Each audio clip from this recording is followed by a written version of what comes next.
Welcome back to another English lesson. Some people are surprised to find that, yes, I am actually a real English teacher in an American high school. I have put all of the chairs on the desks. I'm getting ready to go home tonight. It just makes it a little easier for the people that clean the room at night to actually sweep. And we're getting ready for Thanksgiving. So we didn't talk about too much today. We talked about a megaphone or a bullhorn. Are you familiar with that? And we also talked about the word breeze. But in today's English lesson, we are going to talk about how the United States might be planning to invade Venezuela. But I don't do the English lessons here in my classroom. I do them back home. So give me a second to drive home. We'll begin the English lesson officially then. Okay, I am back home now and I am ready to teach. I hope you are ready to learn. There is so much going on in the world right now. I just heard that maybe the war between Ukraine and Russia will be coming to an end. We've heard that before. I will do an English lesson on that if it happens. But right now, we are going to focus on what is happening between the U.S. and Venezuela. Is the U.S. gearing up for war with Venezuela? Gearing up.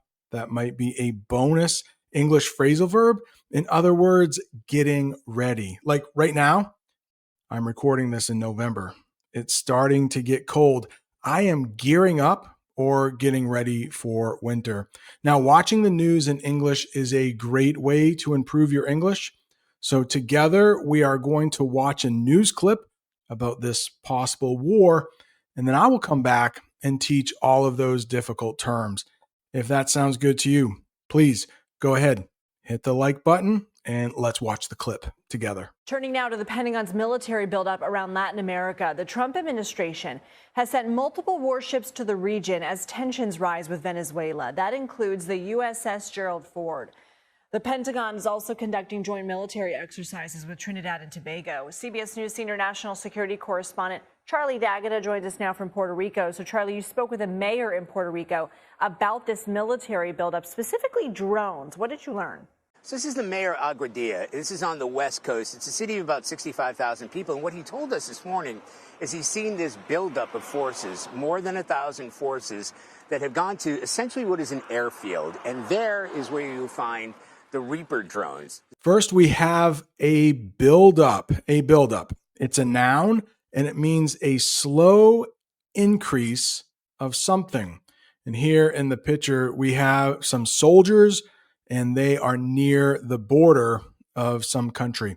Looks like there might be a lot of desert in this country. There was a buildup of soldiers near the border. Next, we have tensions. And there are definite tensions between Maduro, the president of Venezuela, and Donald Trump. Tensions, that means stress or bad feelings between groups or countries. We can't forget about China, right? The United States and China often have a lot of tension. Tensions grew between the U.S. and China over trade. They mentioned this giant aircraft carrier. I have a picture of it for you, and it is called the USS Gerald R. Ford. He was actually our president here in the United States when I was born, like 50 years ago. But the USS Gerald Ford is a very large U.S. Navy ship used for aircraft and military operations. The aircraft carrier named USS Gerald Ford sailed into the area for training. Yeah, in the newscast, they said that the U.S. is going to be training, and it just so happens to be very close to Venezuela. Conducting, that's a good verb to know in English. You might see that on the IELTS or TOEFL exam, and it means doing or carrying out an activity. Right now, I am conducting an English lesson that you're watching. Thank you so much for watching. Let's get a sentence that uses conducting. The military is conducting training this week. And that training is a joint exercise. Joint exercises are training done together by two or more countries. In the newscast, they said the U.S. was training with Trinidad and Tobago. Here's a sentence. The U.S. and Trinidad are doing joint exercises. And just in case you don't know where on the map Trinidad and Tobago is, I have given you a map. Take a look. It's pretty close to Venezuela. I've never been to Trinidad and Tobago, but I would love to. It looks nice and sunny. Trinidad and Tobago is an island country in the Caribbean, or you might hear that pronounced the Caribbean, made of two main islands. The cruise ship arrived near Trinidad and Tobago. They also mentioned Puerto Rico. Puerto Rico can be a little tricky. It is definitely part of the United States, but it's not like our 51st state or anything. It's a territory. Let's get the official definition. A U.S. territory in the Caribbean or Caribbean. Let's get a sentence that uses Puerto Rico. Many ships travel between Puerto Rico and nearby islands. Great word to know. Specifically, make sure you hit that S sound. Specifically, some native English speakers don't. It means in a detailed or exact way. So take a look at the man in the crowd. Well, specifically, the man wearing the red coat. They were looking specifically for a man in the crowd with a red jacket. Here's another pretty difficult word, essentially. Essentially, that means basically, or in simple terms. The whole movie is essentially about a magical quest. A quest is like a journey that you might go on. Reaper drones, I had never heard of these before, but Reaper drones are unmanned aircraft. That means people aren't inside, used for watching or attacking targets. And this is what AI thinks Reaper drones are. Reaper drones flew over the ocean to look for threats. And there is where you find the Reaper drones. This is where the Reaper drones have been taking off. Now, you may remember that some of them have been armed with Hellfire missiles. These are the drones that are thought to be used to at least target some of these suspected drug smuggling boats, and that's where they would be leaving from. And he says these things are taking off all the time, day and night, which is an increase in the frequency and the intensity that we really weren't expecting, or expecting that amount of troops at that particular airfield. Hellfire missiles. These are powerful missiles carried by drones or helicopters. The drone was armed with Hellfire missiles. Next, we have suspected. Suspected. That means thought to be guilty without proof yet. He was suspected of stealing the money, but he has to go to court first.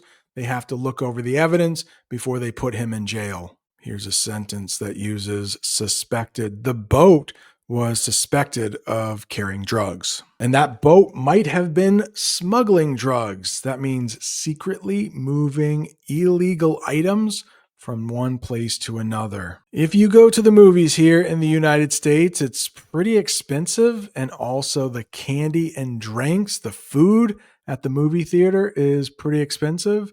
The teenagers tried smuggling candy into the theater because the theater's candy was too expensive. In the town where I live, the movie theater is right next to a dollar store. And in that dollar store, they have candy for pretty cheap. So I must admit, sometimes I go to the dollar store first, and then I will smuggle or sneak in candy. I do that frequently, but here we have frequency. Frequency, it's almost the same word. It means how often something happens. The frequency of buses on weekends is much slower. They also mentioned intensity. If frequency means how often something happens, intensity means like how intense or how strong or serious something is. Take a look at this picture. It looks like the sun is pretty intense. The sun's intensity was too strong, so I had to put on my sunglasses. Speaking of movies, the movie's intensity kept the students on the edge of their seats. I'm sorry, but I need to interrupt the English lesson for just a second. I am offering private tutoring, one-on-one English conversations with me. I will record the lesson. You will be able to watch it many times as you want. And right now, I am offering a discount code. It's Fall 15. Fall is ending soon, so I'm not exactly sure how long this coupon will be good for, at least the next couple weeks. Click on the link in the comments or the description for more information. You can see when I'm available. If you sign up, there will be a little form to fill out. You can ask me questions. I can prepare some kind of lesson for you if you would like. I know it's super hard to find a speaking partner, but I can be that guy for you. Look forward to speaking with you. Okay, now back to the English lesson. Particular. Particular is the next one. That means specific. One exact thing.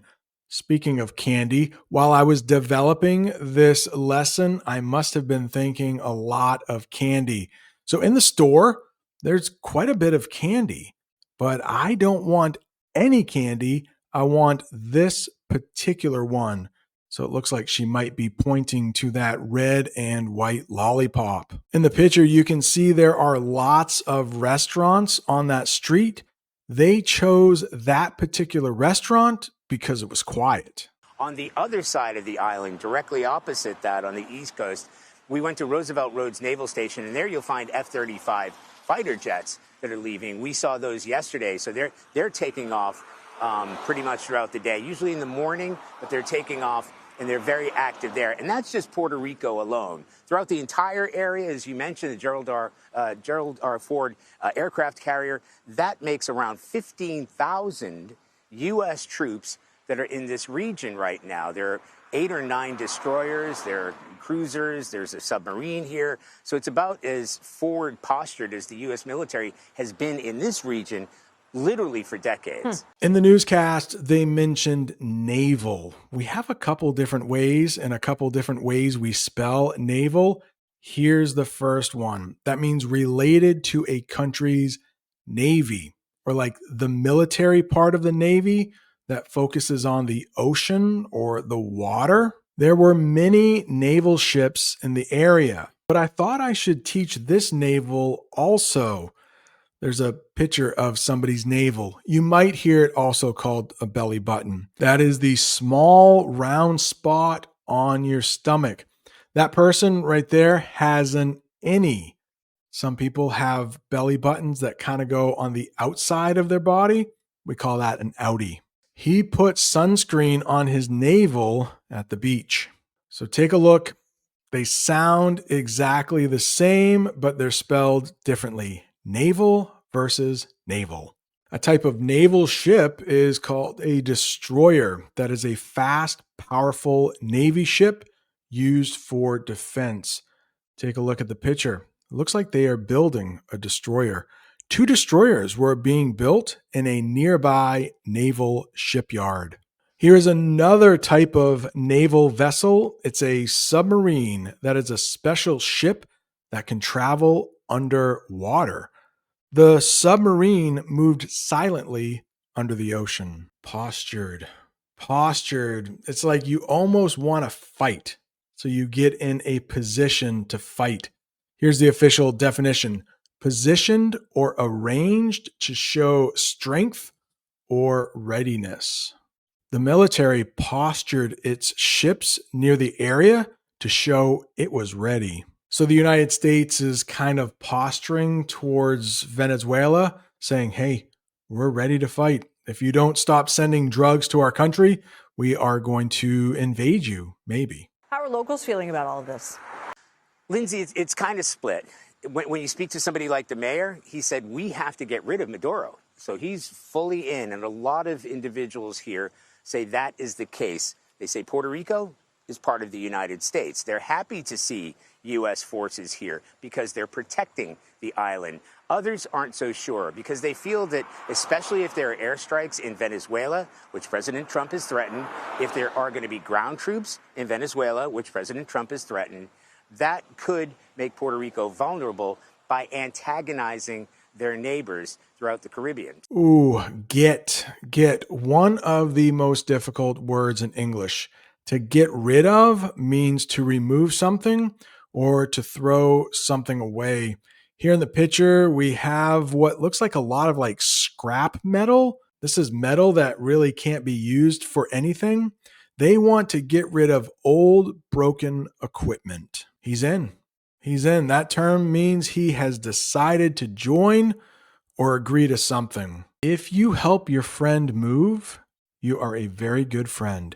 We asked him to help us move this weekend, and he said, I'm in. You can see the guy in the middle. He is giving the thumbs up. He said, yeah, I'll help you guys move. He looks like a pretty strong guy. Definitely someone you want to help you move. I know I have taught this word before, this adjective, vulnerable. Vulnerable, it means easily hurt or in danger.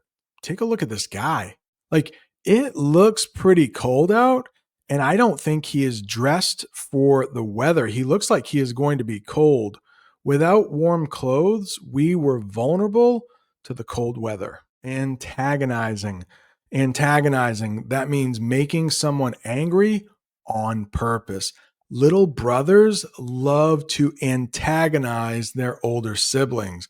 But I have a different picture and a different sentence for this one. He kept antagonizing the other group by shouting at them. It actually looks like that student is antagonizing his teacher. As a teacher, I have to say that is not cool. You did it. We are at the end of a pretty difficult English lesson. If you want more English, right down there is a whole bunch of lessons about Venezuela and the United States. Thanks so much for watching.